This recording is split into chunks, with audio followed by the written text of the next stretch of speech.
तो सॉफ्टवेयर है ऐसे दिखाई देता है। आपके 12 क्वेश्चन हो गए थे। ठीक है, 13 वाला समझ लो। आज कितनी तारीख है? आज 11 अक्टूबर है। जो लोग आज नहीं आए हैं वीडियो देख के लिख लो। कल भी आना है सबको पढ़ने, और जो भी पढ़ाऊंगा रिकॉर्ड कर दूंगा। तो आपकी मजबूरी में नहीं आ पा रहे हो तो वीडियो देख के क्वेश्चन आंसर याद कर सकते हो, लिख सकते हो। क्वेश्चन आपका है, what cause the lack of communication. Lack of communication यानी बातचीत में कमी, यानी समझ में ना आना किसी की बात है, लैक ऑफ कम्युनिकेशन कहलाता है। Between the Englishman and the people of Gemini studio. तो जेमिनी स्टूडियो के लोग थे, और जो पोइट था इंग्लिशमैन, क्या नाम था उसका? Stephen Spender. तो वो जब कुछ बोलने आया था उसकी बातें लोगों को समझ में आखिरकार क्यों नहीं आई, ये सवाल है आपका। तो आंसर आपका बनता है इंग्लिशमैन स्पीच। इंग्लिशमैन जो अंग्रेज आदमी आया था उसकी जो स्पीच थी was peppered with words. Paper का मतलब होता है छिड़काव होना। जैसे मान लो पिज्जा बनाने के बाद वो पैकेट फाड़ता है, मिर्च भरी रहते हैं, हमें क्या कहते हैं उसको? नहीं पता? मिर्ची कह दो, सूखी भाई। मिर्ची होती है, बहुत महंगी मिर्च होती है, जिसको ऊपर से उसके डाला जाता है। जैसे मान लो उसके ऊपर ऐसे करके डाल दें, उसको पेपर करना कहते हैं, मतलब छिड़कना। यहाँ कुछ छिड़का नहीं गया है, यहाँ क्या कह रहा है वो? इंग्लिशमैन की जो स्पीच थी was peppered with words like freedom and democracy। मतलब उसकी स्पीच में लोगों को कुछ समझ में नहीं आया, बस समझ में आ रहा था आपको सब इतना कि उसके फ्रीडम शब्द सुनाई दे जाता और डेमोक्रेसी सुनाई दे जाता। इसके अलावा जो शब्द बोल रहा था वो किसी को समझ में नहीं आया किसने क्या बोला। कहा, Gemini family had no political interest. Gemini family को कोई भी राजनीतिक रुचि नहीं थी। So they were dazed and silent audience. Dazed मतलब भौचक के रह जाना, साइलेंट मतलब चुपचाप, समझ में नहीं आ रहा है बात क्या कर रहा है। एक्चुअल में इसने बात करी थी कम्युनिज्म के ऊपर, फ्रीडम के ऊपर। चैप्टर में बताया गया था कि काफी लोग कम्युनिज्म के समर्थक थे, वही लोग कम्युनिज्म के खिलाफ हो गए। तो इसके बारे में लोगों के अपने अपने मत थे, इसीलिए स्टीफन स्पेंडर यहाँ आया था कम्युनिज्म के बारे में बोलने का। लेकिन कम्युनिज्म के बारे में थोड़ा बहुत इनको पता था, ज़्यादा कुछ पता नहीं था यहाँ के लोगों को। इसकी बात इन्हें समझ में इसलिए नहीं आई क्योंकि इसका जो बोलने का तरीका था वो अच्छा, मतलब अंग्रेजी भी, इसका जो एक्सेंट था वो सही नहीं था। आगे वाले क्वेश्चन में आपको देखने का मिलेगा, लिखा है क्या? आइए जैसे सुनना, Gemini family had no political interest so they were dazed and silent audience. इसलिए बहुत सकते चुपचाप बैठे रह गए, चुप साइलेंट में थे। आल्सो इंग्लिशमैन्स एक्सेंट, इंग्लिशमैन्स का एक्सेंट, एक्सेंट मतलब आपका बोलने का तरीका। हर चीज का एक और तरीका होता है। जैसे आप हिंदी बोल रहे हो, मैंने मुझे कहा है कायरा और चंबल डिवीजन की भाषा, यानी भिंड मुरैना की। भिंड पंजाब का है, कहाँ जा रहा है, ये क्या हो गया? एक्सेंट बदल गया। ठीक है।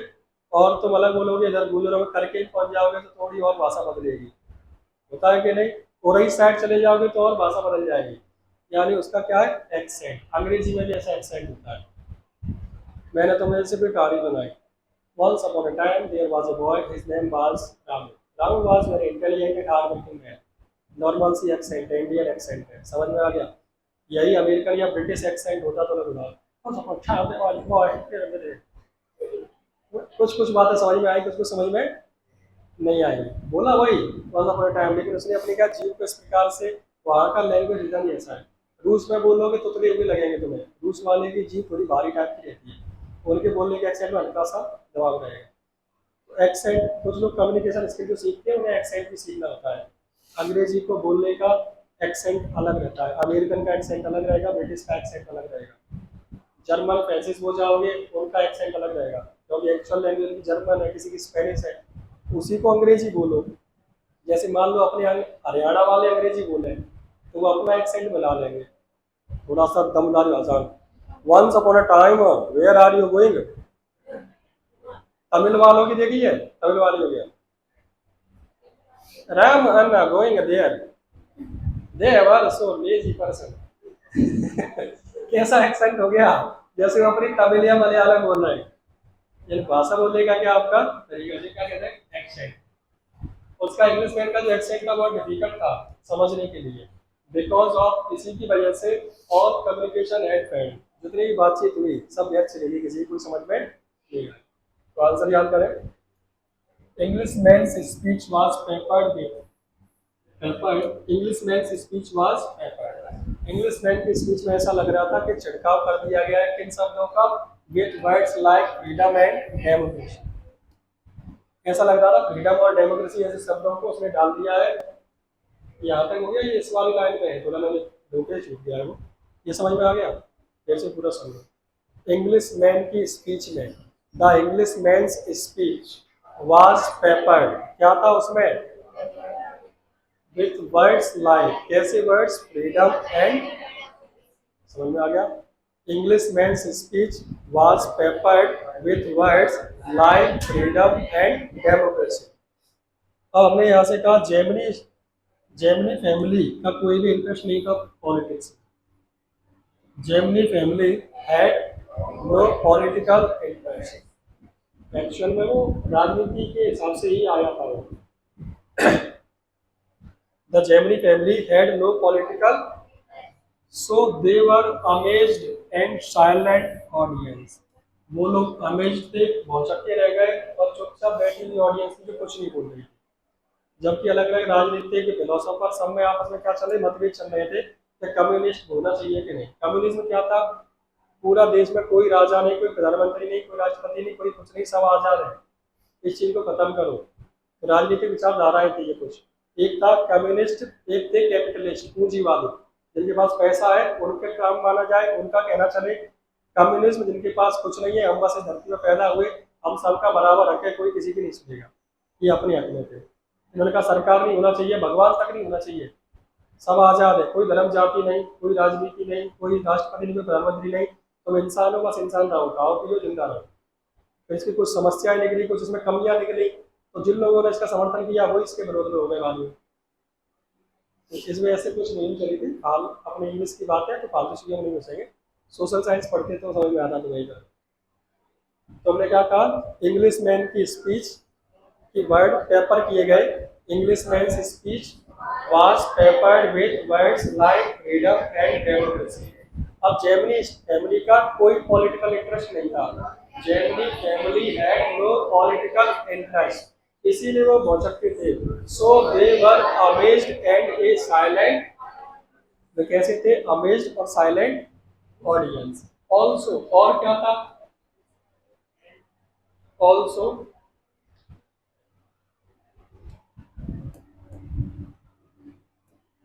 English man's accent was difficult to understand, English man का जो एक्सेंट था वो समझने में बहुत कठिन था, बिकॉज ऑफ विच, जिसके कारण क्या हुआ, ऑल कम्युनिकेशन हैड फेल्ड, पूरी बातचीत बर्बाद। यहाँ तक कि जो अपनी किताब लिख रहा है, जो चैप्टर लिखा है अशोक मित्तल, उसकी समझ में नहीं आया क्या बोला, बाद में पता चला था स्टीफन स्पेंडर आए थे, क्यों आए थे, कहाँ के हैं ये। स्टीफन स्पेंडर एक मैगजीन पत्रिका लिखते हैं द एनकाउंटर नाम की, उसके एडिटर है, ठीक है, ब्रिटेन में, इंग्लैंड वगैरह में, वहाँ के राइटर थे, बाद में पता चला, पूरा याद कर लो। इंग्लिश मैन्स एक्सेंट वाज मतलब था, कैसा था, डिफिकल्ट, काय के लिए, English man's accent was difficult to understand, because of which, जिसके कारण ऑल कम्युनिकेशन हैड फेल्ड, पूरी कम्युनिकेशन बर्बाद। बोलना शुरुआत वाला यही बोलना फिर से, the Englishman's speech was peppered with word like freedom and democracy, Gemini family had no political interest, so they amazed them. They were amazed and silenced audience. Amazed and silenced, ठीक है।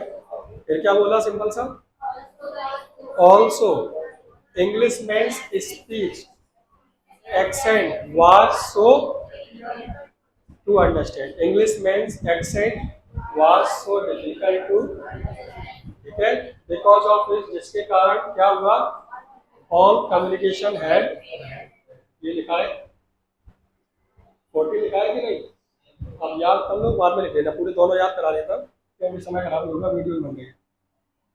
Why was the Englishman's visit referred to an unexplained mystery?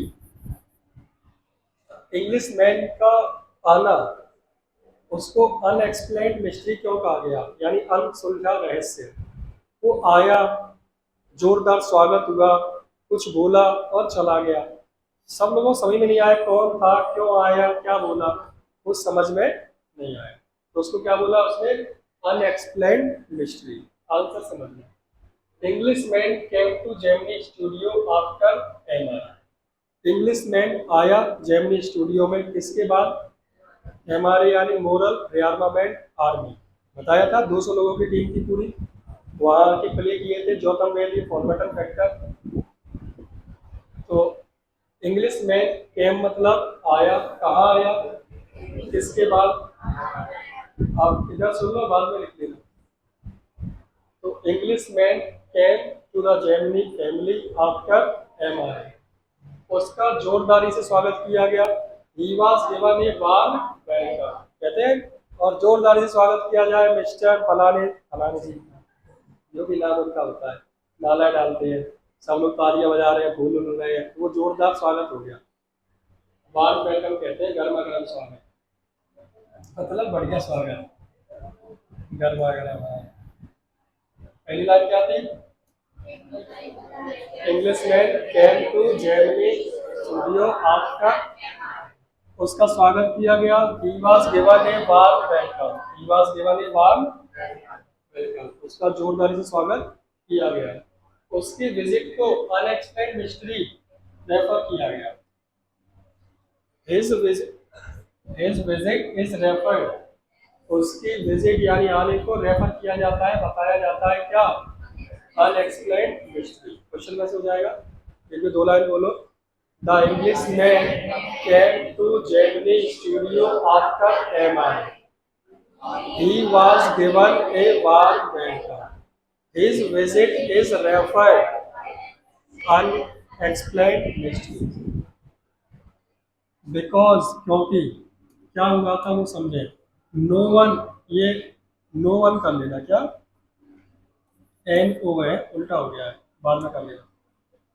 No one could understand the accent and the purpose of his visit, no one could understand, कोई भी नहीं समझ पाया या कोई भी नहीं समझ सका, क्या, एक्सेंट मतलब बोलने का तरीका, और क्या, पर्पस उद्देश्य क्या था, उसने क्या आके बोला कुछ समझ में नहीं आया, ऑफ हिज विजिट। समझ में आ गया, क्यों नहीं समझ में आया, ये बात अगली लाइन में है, पहले बस इसको याद करो। नो वन नहीं समझ सका, सका के लिए कुड, अंडरस्टैंड क्या नहीं समझ सका, एक्सेंट, और पर्पस किस चीज का, उसके आने का पर्पस क्या था ये नहीं समझ में आया, तो उसका एक्सेंट भाषा बोलने का तरीका समझ में नहीं आया, याद रखना। As Gemini studio made Tamil films, Gemini studio Tamil films बनाती थी सिंपल से लोगों के लिए, इनको अंग्रेजी की आती नहीं थी, तो बस इतनी सी कि काम चला ले, कुछ मांगना लेना देना इतना, बस इससे ज्यादा नहीं। तो Gemini studio made Tamil films for simple people, people had no interest in English poetry, और लोगों का अंग्रेजी कविताओं में कोई इंटरेस्ट था नहीं। एक्चुअल में स्टीफन स्पेंडर एक कवि भी है, पिछले साल तुम्हारे में और उसके पीछे जाओगे एक साल, ये अभी कोर्स रिड्यूस किया है कोरोना के बाद, वरना आपके में स्टीफन स्पेंडर की एक कविता हुआ करती थी, चिल्ड्रन ऑफ द स्लम, यानी कुछ बच्चे थे उनके बारे में कविता लिखी थी स्टीफन स्पेंडर ने, फिर किताबें रिड्यूस हुआ सिलेबस तो उनकी पोइम को हटा दिया गया। तो यहाँ हमने क्या कहा, जेमिनी स्टूडियो ने बनाया या बनाती थी फिल्म्स, ऐसी तमिल फिल्म्स किनके लिए, और सिंपल पीपल साधारण से लोगों के लिए। हमने बोला Gemini studio made Tamil films for simple people, उनको कोई भी इंटरेस्ट नहीं था, they people had no interest in English, पूरा बोलो। The English man came to Gemini studio after MRA, he was given a warm welcome, Englishman's his visit is referred to an unexplained mystery because no one could understand the extent and the purpose of his. As Gemini Studio had made Tamil films for simple people, people had no interest. हो गया बोलो. Englishman came to Gemini Studio after MRA. He was given a warm welcome, but his visit is referred as unexplained mystery. As Gemini Studio कैसे थे वो made Tamil films. अच्छा समझ नहीं सका. No one could understand the extent and the purpose of his visit. As Gemini Studio made Tamil films for simple people. People had no interest in English. हो गया. दोबारा बोलो एक बार. दिमाग लगा रहे हो. अब सुनो हटने से बढ़िया. हमने शुरुआत में देखा कौन आया. इंग्लिशमैन आया. Englishman came. कहाँ आया. Gemini studio. किसके बाद Englishman came to the Gemini studio after. आया तो उसका स्वागत किया गया. He was given a warm welcome. कितना हुआ. ठीक है. फिर क्या हुआ. लेकिन उसका आना अनएक्सप्लेन्ड मिस्ट्री कहलाया. But his visit is referred. उसके विजिट को रेफर किया जाता है. His visit is referred and unexplained. अब अगर अनएक्सप्लेन्ड मिस्ट्री कहा जाता है तो क्यों. क्योंकि उसको कोई समझ नहीं सका. Because no one could understand the accent and the purpose of his. समझ में आया. फिर से सुनना. इंग्लिशमैन आया जेमिनी स्टूडियो में आफ्टर एमआरए. ठीक है. उसका स्वागत किया गया. He was given warm welcome. लेकिन उसका विजिट अनएक्सप्लेन्ड मिस्ट्री था. His visit is referred and unexplained. अब ऐसा क्यों था. अनएक्सप्लेन्ड मिस्ट्री क्यों रह गया. क्योंकि कोई समझ नहीं सका. Because no one could understand the accent. और क्या नहीं समझ सका. Purpose of his visit. क्यों नहीं समझ सका वो बताना है. एज जेमिनी फैमिली बनाती थी मेड तमिल फिल्म. किनके लिए. For simple. ठीक है. पीपल का कोई इंटरेस्ट नहीं था. People had no interest in. मैं भी भूल जाता हूँ लेकिन जब ये सोच सोच के सवाल जवाब किए तो आगे बढ़ गए. समझ रहे हो. अब धीमे धीमे बोलना आराम सोच सोच के.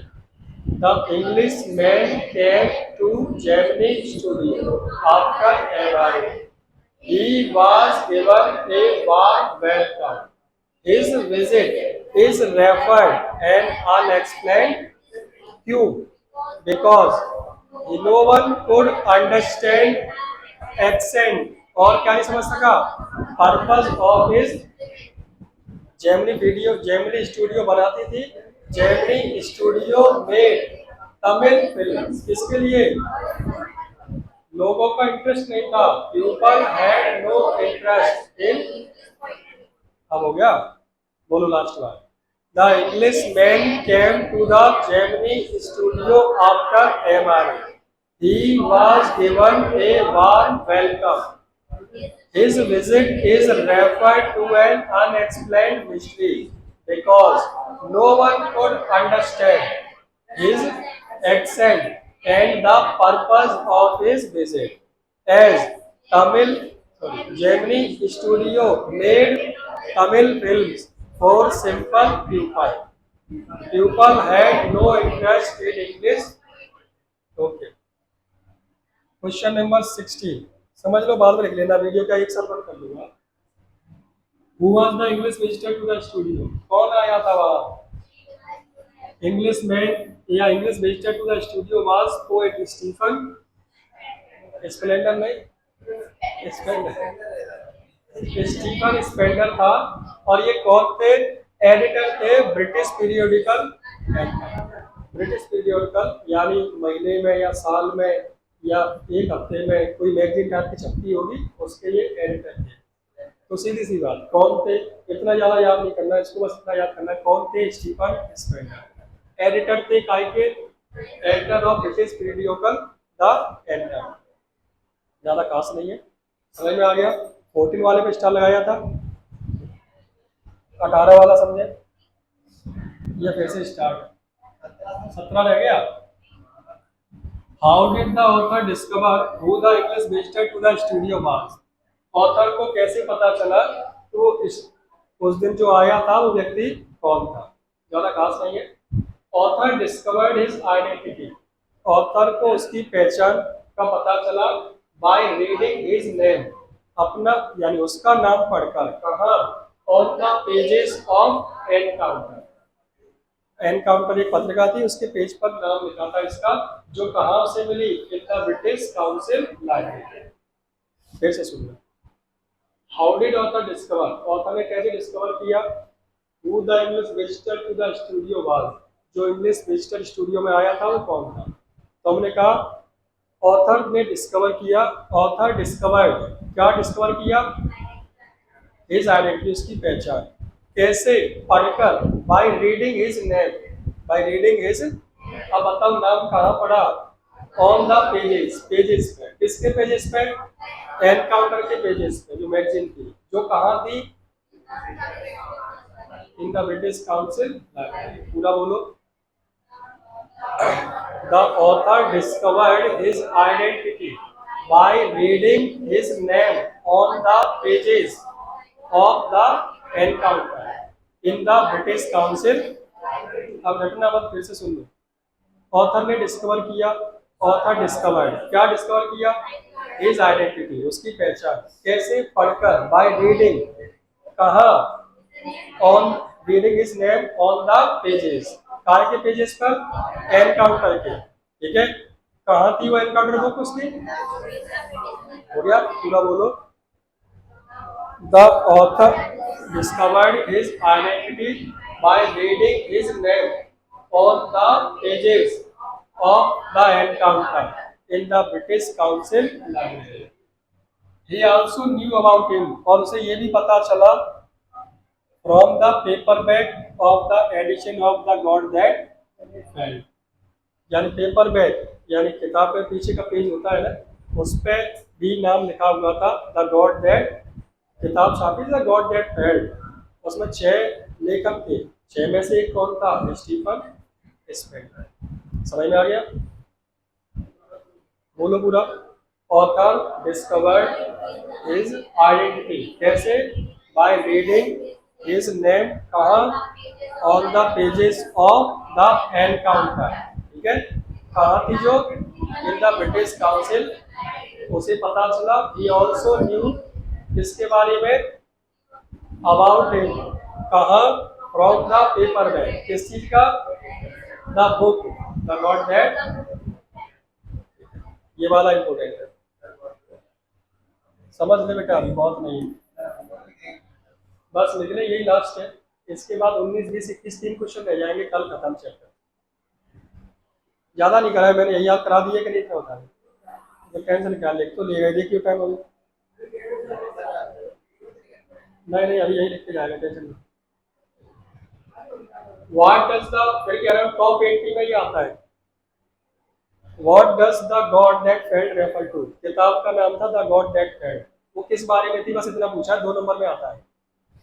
तो the god that failed was a book, the god that failed क्या थी, एक किताब थी, ठीक है, with a compilation of 6 essays, जो 6 निबंधों का पूरा एक संकरण था, हिंदी में कहते शायद एडिशन भी कह सकते हो, तो जो भी हिंदी में कहूँगा, कंपाइलेशन कहूँगा।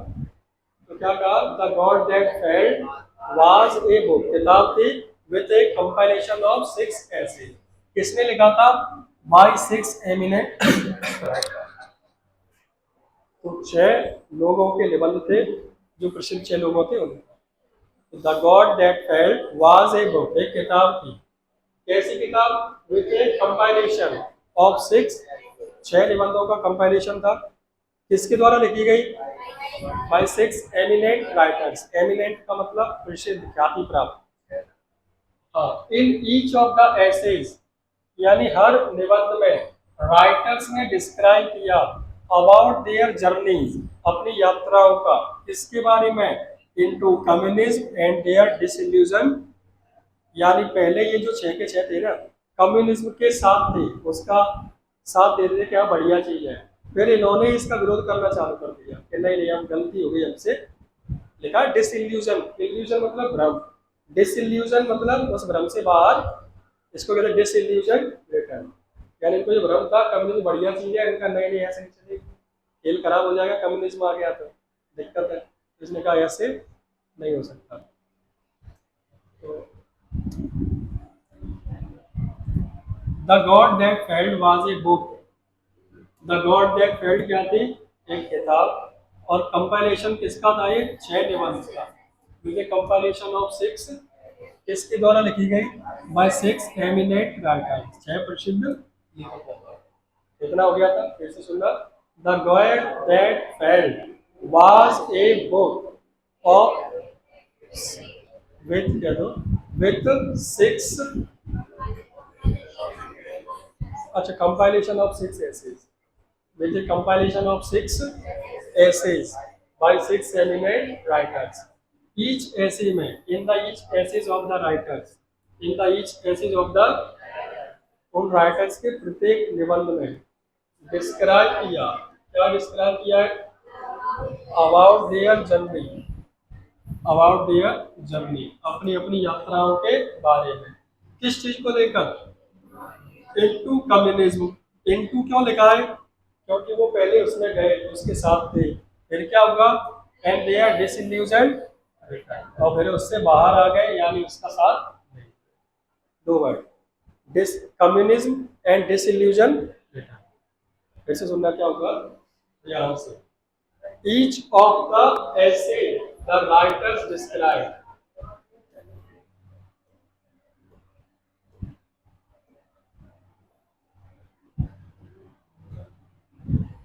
ईच ऑफ द ऐसे, हर निबंध में राइटर्स ने डिस्क्राइब किया, द राइटर्स डिस्क्राइब, क्या डिस्क्राइब किया, अबाउट देयर जर्नी, जर्नी किस चीज की, कम्युनिज्म की, एंड डिसइल्यूजन रिटर्न। समझ में आ गया। इन ईच ऑफ द ऐसे क्या किया, राइटर्स ने डिस्क्राइब किया अपनी यात्रा, देयर जर्नी किस चीज में, into communism and disillusion return. पूरा बोलो। The God That Fell was a book with compilation of six essays by six eminent writers. In of the essay, in each of the writers describe about their journeys into the communism and the disillusion. समझ में आ गया। एक बार घर पे पढ़ो और लिख के देख लो तो बने रहेंगे। 3 क्वेश्चन 21 ही है टोटल, कल 3 क्वेश्चन खत्म हो जाएंगे और अगला चैप्टर भी कल ही पढ़ा दूंगा। हाँ।